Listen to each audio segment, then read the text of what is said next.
इतने बड़े होने के बाद जब हमें स्टेरिलाइजेशन, डिसइंफेक्शन, डेटॉल की वर्किंग या सैनिटाइजेशन जैसे शब्दों का अंतर नहीं पता और उस समय हमारे पास अगर ऐसी वीडियो आ जाती है जो हमें इन सबको बताती है तो हमें उसको पूरी तरह से अंत तक देखना चाहिए जिससे हमारा कॉन्सेप्ट जो है वो पूरी तरह से क्लियर हो जाए। तो चलिए आज इस वीडियो लेक्चर में हम पढ़ेंगे स्टेरिलाइजेशन के बारे में और डिसइंफेक्शन के बारे में, जिसके अंदर हम पढ़ेंगे introduction, definition, types of sterilisation and disinfection. तो लाइक सब्सक्राइब कर दीजिए और हम वीडियो शुरू करते हैं, है ना। Actually what is the aim of sterilisation and disinfection? जब हमारे दिमाग में आता है स्टेरिलाइजेशन और डिसइंफेक्शन करना, मतलब किसी भी एरिया को, किसी प्रोडक्ट को, तो हमारा जो मेन एम है वो क्या होना चाहिए? तो जैसा हम जानते हैं माइक्रो ऑर्गेनिज्म जो होते हैं वो संसार में हर जगह विद्यमान है। जैसे भगवान होते हैं ना, हम हर जगह मानते हैं भगवान है हमारे, उसी तरह माइक्रो ऑर्गेनिज्म बोलते हैं कि हम भी भगवान के साथ ही हर जगह हैं। ठीक, they are responsible for contamination infection. पर जो माइक्रो ऑर्गेनिज्म होते हैं वो इन्फेक्शन और कंटेमिनेशन के मुख्य कारक होते हैं, इनकी वजह से कंटेमिनेशन और इन्फेक्शन होता है। ये तो आप मानते हो ना। अब आता है the aim of sterilization. What is the aim of sterilisation and disinfection? The main aim is to remove or destroy all micro organism from any surface and any media. Actually किसी भी सरफेस और किसी भी medium से micro organism को remove कर देना या उसे डिस्ट्रॉय कर देना ही स्टेरिलाइजेशन और डिसइंफेक्शन का जो मेन एम है वो होता है। अब चलते हैं हम वन बाय वन डिसइंफेक्शन और स्टेरिलाइजेशन के बारे में। तो डिसइंफेक्शन होता है a process in which micro organism is remove और न्यूट्रलाइज फ्रॉम एनी सरफेस और medium that is known as disinfection.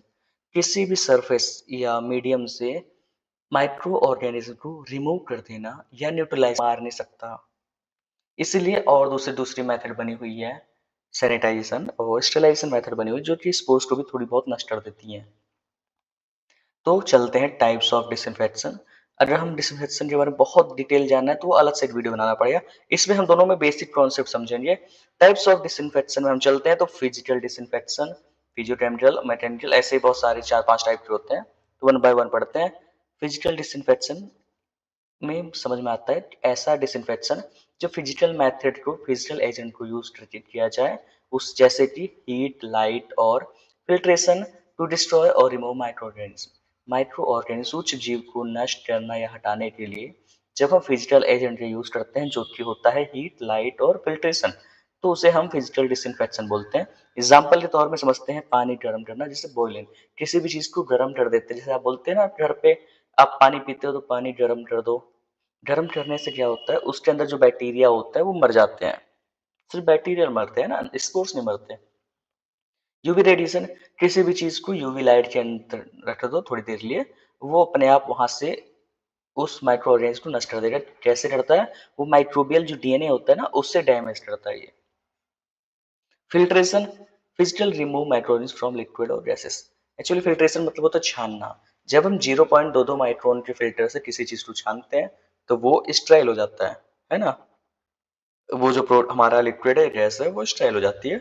इसे फिल्ट्रेशन मेथड बोलते हैं।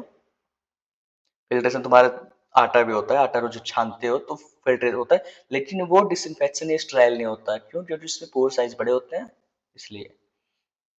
केमिकल डिसइंफेक्शन मतलब केमिकल एजेंट का यूज किया जाएगा टू किल और इनएक्टिवेट माइक्रो ऑर्गेनिज्म। ठीक, कॉन्सेप्ट समझ में आ रहा है ना। फिजिकल मतलब फिजिकल मेथड, जैसे heat, sunlight, UV radiation, filtration, ये सब जो होते हैं वो फिजिकल पे आता है। केमिकल में केमिकल एजेंट जैसे विरोसिल, सिल्विसाइड, हमारा एसिटार। Example chlorination of water, water chlorination कर देना। क्लोरीनेशन मतलब क्लोरीन के साथ उसका रिएक्शन करवा देना। Alcohol wiping of skin, alcohol मतलब होता है दारू, आईपीए, मेनली आईपीए के लिए यूज होता है। आईपीए को अपने हाथों पे रगड़ना, अपने स्किन पे रगड़ना, इससे डिसइंफेक्शन होता है। जैसे सर्जरी टाइम पे होता है जो चीजें, है ना, सर्जरी होती है तो वाइप करते हैं आपके हाथ में, इंजेक्शन लगवाते हो तो भी वाइप करते हैं, वही है। और फेनोलिक क्लीनिंग ऑफ सरफेस, किसी भी सरफेस को फेनॉल से क्लीन करवाना। Process is chemical disinfection not the disinfectant itself, ये कोई वो नहीं है, खास चीज नहीं है, इसलिए इसको जरूरी नहीं है। तो एग्जाम्पल पे आप समझ गए, केमिकल क्लियर हुआ। अब आते हैं physico chemical disinfection. Physico chemical मतलब physical method and chemical method, इन दोनों की हेल्प से जो हम डिसइंफेक्शन करते हैं उसे फिजिको केमिकल डिसइंफेक्शन बोलते हैं। It involve both physical and chemical action together for better effectiveness. बहुत अच्छे इफेक्टिव पाने के लिए हम दोनों मेथड का यूज करते हैं। एग्जाम्पल तौर चलते हैं तो washing with hot water and detergent, जब किसी चीज को हम गर्म पानी में धुलते हैं और डिटर्जेंट उसके अंदर डालते हैं, ये होता है हमारा physical chemical disinfection. Using ultrasonic vibration with disinfectant solution to clean, disinfectant solution डालने के बाद जब हम उसमें अल्ट्रासोनिक वाइब्रेशन देते हैं तो इंस्ट्रूमेंट्स क्लीन हो जाते हैं, वो होता है हमारा फिजिकल केमिकल डिसइंफेक्शन। अब आते हैं हम थर्मल डिसइंफेक्शन। थर्मल जानते हो, थर्म मतलब हीट, हीट को प्रोड्यूस करना। जब हम a type of physical disinfection use in most heat below sterilisation temperature usually 60-90 for a specific, किसी कुछ निश्चित समय के लिए जब हम 60 से 90 डिग्री टेम्परेचर पे किसी चीज को स्टेराइल करते हैं हीट देके, उसे थर्मल डिसइंफेक्शन बोलते हैं। जैसे कि बेड पैन जो होते हैं या मेटल इंस्ट्रूमेंट को डिसइंफेक्शन करना हॉस्पिटल में, वो थर्मल डिसइंफेक्शन के अंदर आता है।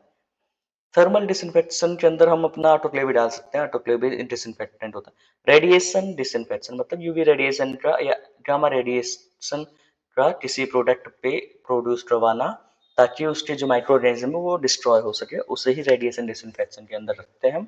एग्जाम्पल तौर पे समझते हैं यूवी लैंप इन ऑपरेशन थिएटर, जो ऑपरेशन थिएटर होता है वहां पे यूवी लैंप जलता रहता है, उसका मेन काम है वहां के माइक्रो ऑर्गेनिज्म को नष्ट कर देना।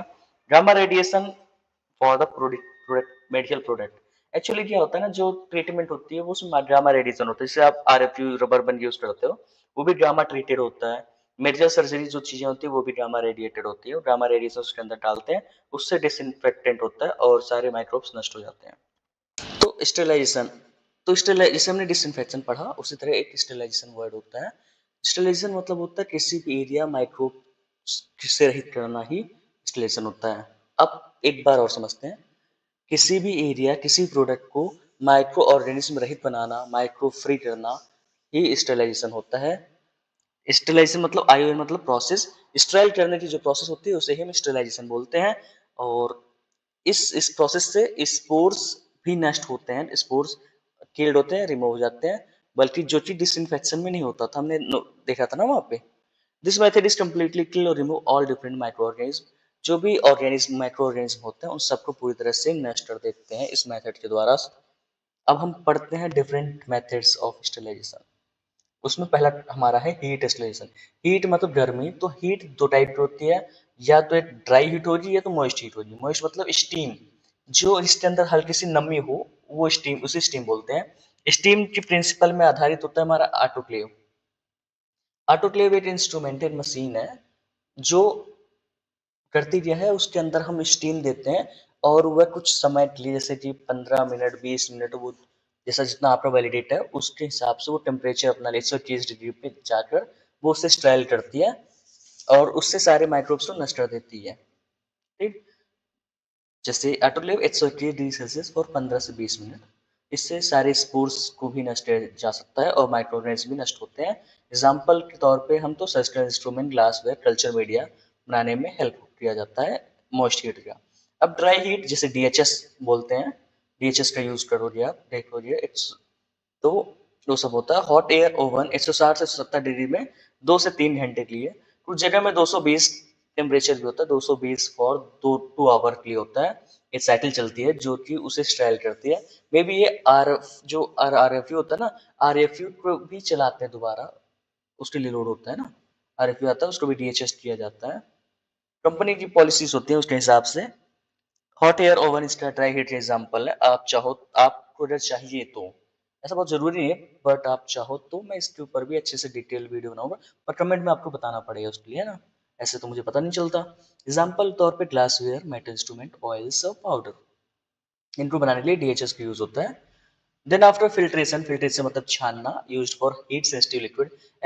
मेनली फिल्ट्रेशन जो होता है वो लिक्विड के लिए होता है। एंटीबायोटिक, सेरा एंजाइम, इनके लिए होता है कि वो हम 0.22 माइक्रोन या उससे कम पोर साइज के जो फिल्टर होते हैं उससे हम उस लिक्विड को या उस एयर को पास करेंगे, जिससे वो फिल्टर हो जाएगा और स्टेराइल हो जाएगा।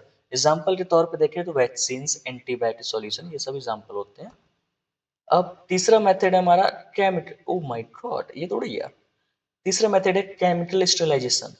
It uses chemical agent to kill micro organism. Micro organism को मारने के लिए केमिकल एजेंट का यूज होता है, उसे ही केमिकल स्टिलेशन को बोलते हैं। अब इनकी डेफिनेशन बनानी हो तो आप कैसे बनाओगे? जैसे केमिकल स्टिलेशन, तो a process in which we use a chemical agent to sterile our product or to kill microorganism is known as chemical sterilization। ऐसे अपनी डेफिनेशन बनानी होती है। आप सेंटेंस को या आप इस वर्ड को देख के सेंटेंस बना सकते हो आसानी से।